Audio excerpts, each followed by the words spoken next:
It began with the storm that swallowed the sun. At first, we thought it was just an unusual weather pattern.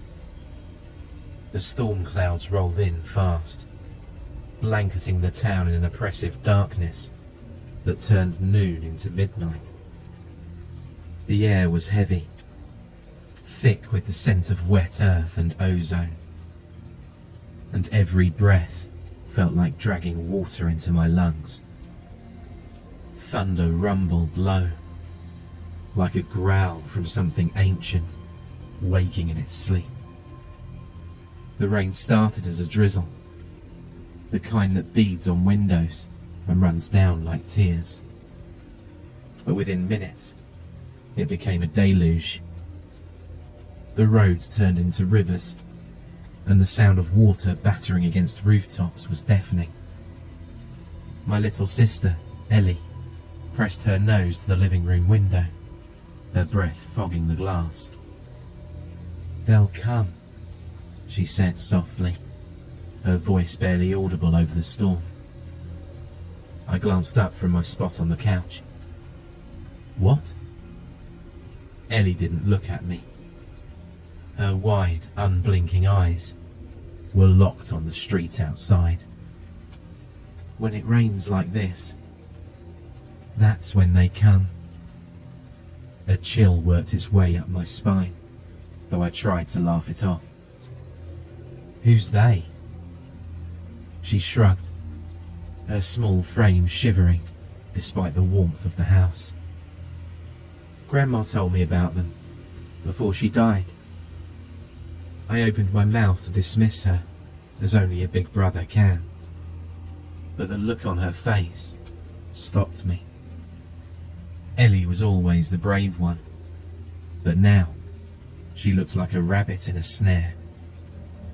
I stood and walked over to her, crouching down to her level. "Ellie, what are you talking about?" She turned to me then, her green eyes shimmering with tears. "The Rain Men." The first time Ellie mentioned the Rain Men, I chalked it up to a child's overactive imagination. But that night, as the storm raged on, I couldn't shake her words. I lay in bed, staring at the ceiling, listening to the relentless hammering of the rain. Every so often, a gust of wind would rattle the windows, and I'd tense, half expecting something to happen. At 2:14 a.m, I heard something breaking through the din of the rain, too slow to match the rhythmic battering of the storm. I froze, my ears straining to pick up the direction of the noise. It came again. It was coming from the front door. I slid out of bed and crept down the hallway, careful not to wake Ellie. The house was dark, the only light coming from the occasional flash of lightning that illuminated the rooms in stark white. My heart thudded against my ribs as I reached the entryway. I peered through the peephole. At first, I saw nothing but the distorted image of a street lamp flickering outside. But then, the lightning struck again, and I saw it. A figure standing at the edge of the driveway, half hidden by the rain. It didn't move. The tapping stopped. I didn't sleep that night. When morning came, the storm had passed, leaving the world soaked and glistening under a pale grey sky. The figure was gone. Ellie didn't say anything about the Rainmen at breakfast, and I didn't bring it up. But I couldn't stop thinking about what I'd seen, or rather, what I thought I'd seen.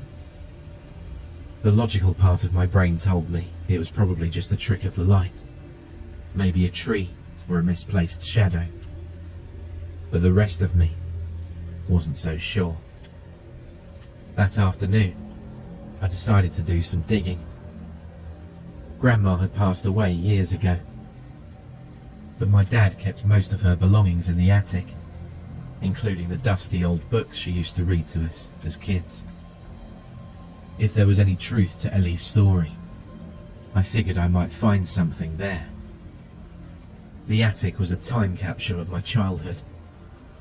Boxes of Christmas ornaments, photo albums, and faded quilts that still smelled faintly of lavender. I spent hours sifting through the clutter, my fingers brushing against the ghosts of memories. And then I found it. A leather-bound journal, its spine cracked with age. Grandma's handwriting filled the pages, looping and elegant. Most of it was mundane. Recipes, gardening notes, letters she never sent. But near the back, the tone shifted. The words grew jagged, frantic, as if written in a hurry. It read, "They come with the rain. They're neither alive nor dead. Do not look at them. Do not speak to them." And above all, the next line was smeared. The ink bled beyond recognition.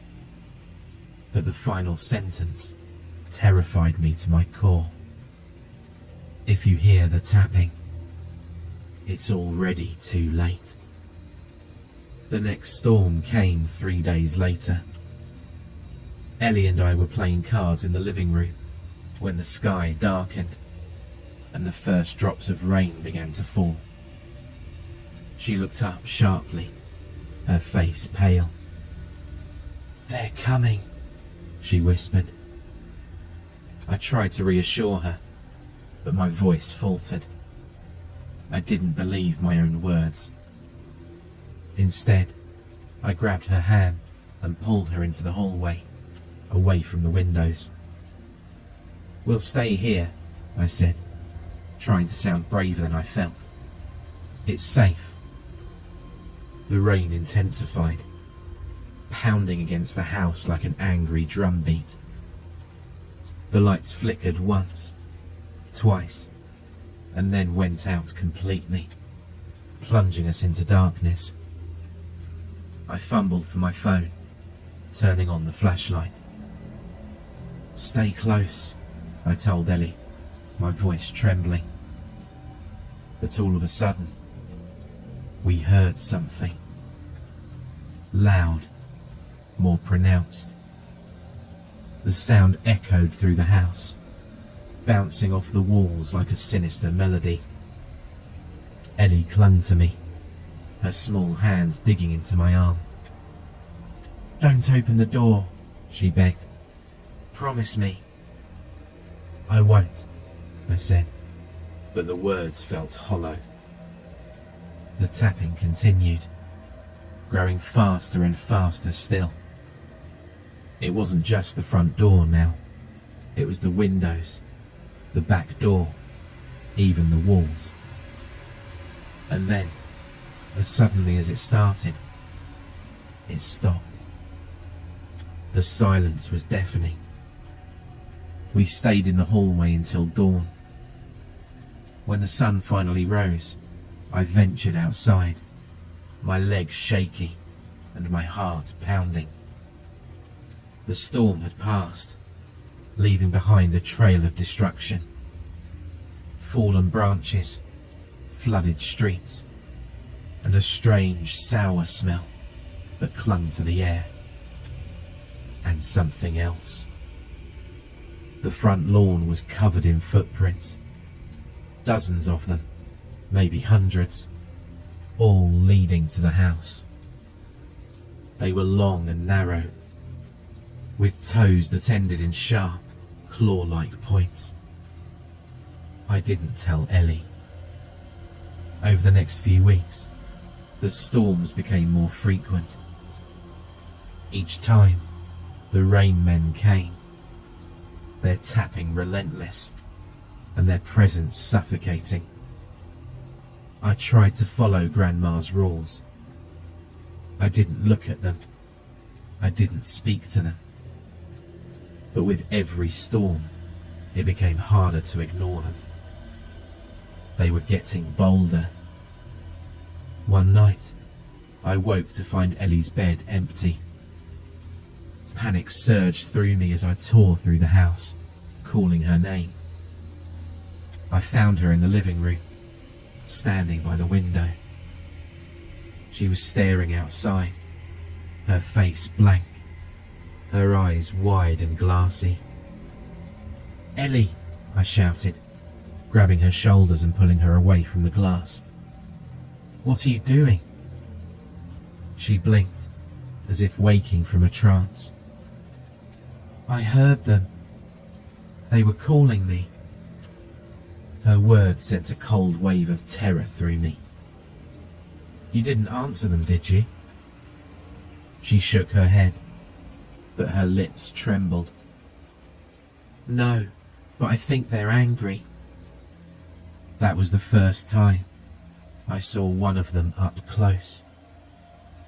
It was during the next storm, just after midnight. The tapping had started again, but this time it wasn't just at the door. It was inside the house. I was sitting in the hallway with Ellie when I heard the sound. Wet, squelching footsteps moving down the hallway. I held my breath as I turned my head, the beam of my flashlight trembling. It stood at the far end of the hallway, hunched and dripping, its elongated limbs contorted at unnatural angles. Its skin was translucent, like water frozen in time. And its eyes were hollow, empty voids that seemed to suck the light out of the room. I tried my best not to move. I tried not to breathe. I just watched as it slowly turned its head towards us, its mouth stretching into a grotesque imitation of a smile. Ellie whimpered behind me, and the sound broke the spell. I grabbed her hand and bolted, dragging her into the bathroom and locking the door behind us. The infernal tapping started yet again, deafeningly loud this time, as if the rainmen were furious. I don't know how long we stayed in that bathroom, but when the storm finally ended, the house was eerily quiet. We emerged cautiously, half expecting to find the rainmen waiting for us, but they were gone. The next morning, I packed a bag for Ellie and me. I didn't know where we would go, but I knew we couldn't stay. The rainmen were getting stronger, their reach extending beyond the rain, and I couldn't protect Ellie forever. As we drove away from the house, I glanced in the rearview mirror. For a moment, I thought I saw something standing in the doorway, watching us leave. But when I looked again, it was gone. The storms still come, and with them, the rainmen. I don't know what they want, or why they've chosen us. But one thing is certain. When it rains, they come. And they always find you.